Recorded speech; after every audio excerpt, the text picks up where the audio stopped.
সমাজের একটা বিরাট অংশ জুড়ে আছে মধ্যবিত্ত শ্রেণী। অনিশ্চিত ভবিষ্যৎ, অর্থনৈতিক সমস্যা, সামাজিক প্রত্যাশার চাপ, এসব কিছু মিলেই তৈরি হয় মধ্যবিত্ত ছেলেদের জীবনে এক অদ্ভুত সংকট। মধ্যবিত্ত হলো একটি অভিশাপের নাম।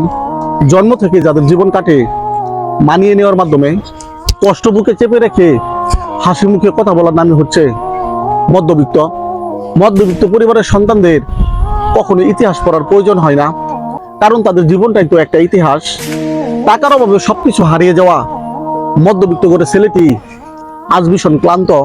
মধ্যবিত্ত ছেলেদের জীবন এক নাটক। টাকা নেই, মন ভালো নেই, তবুও ভালো থাকার নাটক। মধ্যবিত্ত করে ছেলেদের মৃত্যু শুধু দেহের হয় না, কখনো মৃত্যু হয় স্বপ্ন ইচ্ছেরও।